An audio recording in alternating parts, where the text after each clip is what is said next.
Well, I thought that people were jumping a little bit out of line. They were getting yippy, They were getting a little bit yippy, a little bit afraid. President Donald Trump paused his new tariffs on most of the world. That's where we're starting the 7 from the Washington Post. I'm Hannah Jewell. It's Thursday, April 10th. Let's get you caught up with today's 7 stories. It was another big twist in the tale of Trump's tariffs. Yesterday afternoon, the president announced that he was temporarily reducing new tariffs on most of the world to 10%. That's down from previous rates as high as 50%, which took effect only yesterday. But the 90-day pause doesn't apply to China, where Trump escalated his tariffs even higher yesterday to 125%. Nevertheless, the announcement of the pause sent the stock market on a wild rally. The S&P 500 closed up 9.5%. It followed days of market turmoil, including some concerning moves in the bond market. U.S. Treasuries are usually seen as a safe bet for investors, so an unexpected sell-off seemed to foretell an even bigger global financial crisis. That was making people queasy, as Trump put it yesterday. Between Tuesday evening and Wednesday afternoon, Trump and his advisors spoke to Republican lawmakers and top foreign leaders. They raised concerns about a worldwide recession. So Trump reversed course. Speaking to reporters in the Oval Office, Trump said it was all part of the plan. But this was something certainly we've been talking about for a period of time. And we decided to pull the trigger. And we did it today, and we're happy about it. But the pause raises new questions. Less than 4 hours before the announcement, Trump posted on his social media platform Truth Social. He told his 9.4 million followers that it was a great time to buy, in all caps. That has led Democrats to accuse the president of market manipulation. The White House denied the claim.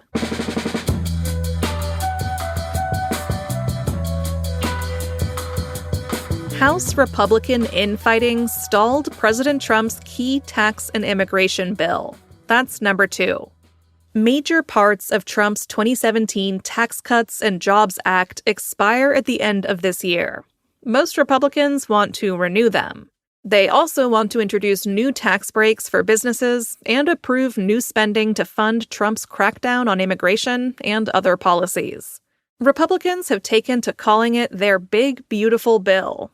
But its progress stalled yesterday. Conservative hardliners in the House have refused to greenlight a framework for the bill.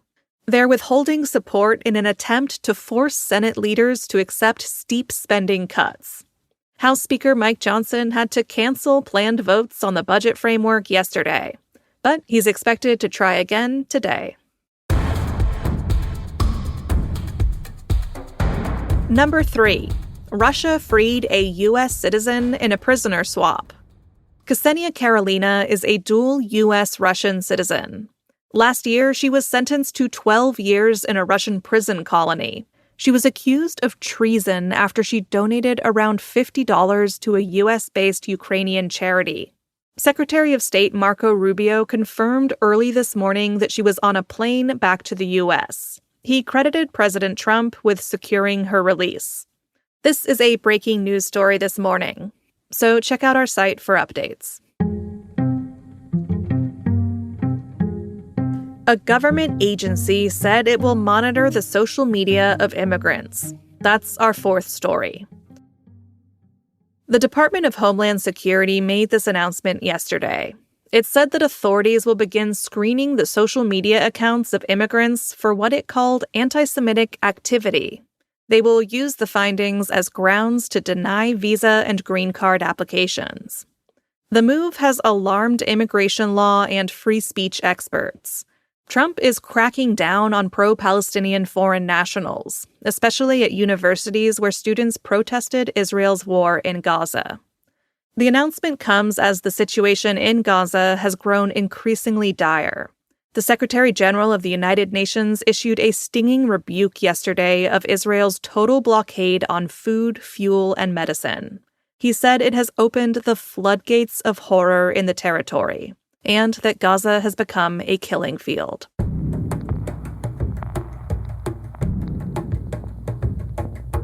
Number 5. Police in Idaho shot a knife-wielding autistic teenager behind a fence.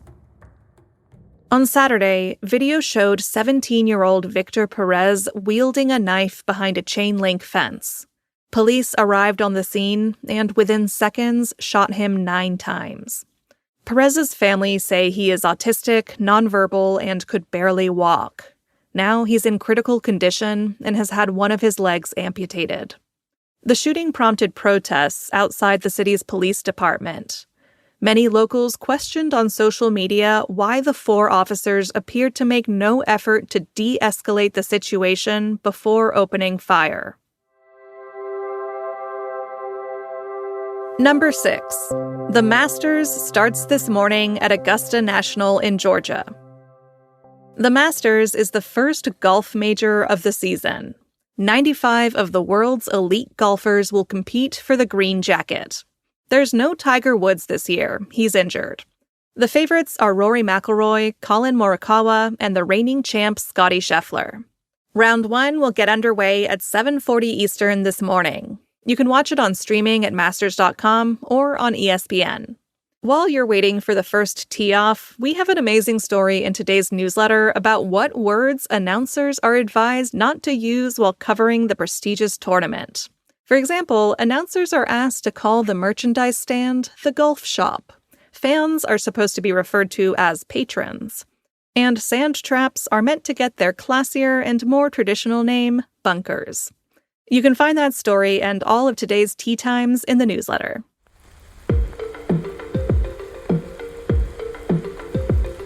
And at number 7, scientists are X-raying the Amazon to discover lost human history. The dense canopy of the world's largest rainforest has long concealed its secrets. But a technology known as LiDAR, which uses lasers mounted on drones or planes, is allowing scientists and archaeologists to see through the trees. Their revelations have upended long-standing theories about the history of the Amazon. Scientists had long contended that the soil wasn't rich enough to support complex agrarian societies. But, as it turns out, evidence of such development was there all along. Scientists simply lacked the tools to see it. In October, the technology helped scientists uncover the remains of a lost Portuguese colony from the 18th century. The finding comes just as the forest and its archaeological sites are under threat from fires and deforestation. But one Brazilian researcher said this is the moment of our greatest advancement in understanding the Amazon.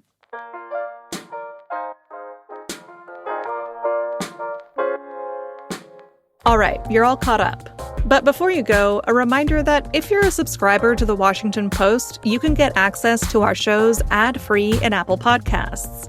All you have to do is find The Washington Post channel in Apple Podcasts and connect your Post subscription. Then stay tuned for more subscriber-only audio benefits, like exclusive and early access episodes. If you're not a subscriber, this is a great time to start. You can sign up at our channel in Apple Podcasts or through the link in our show notes. I'm Hannah Jewell. I'll meet you back here tomorrow.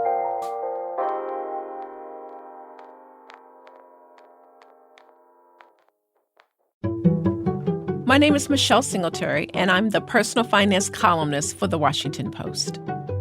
When I was growing up, I was raised by my grandmother, who was such a masterful money manager.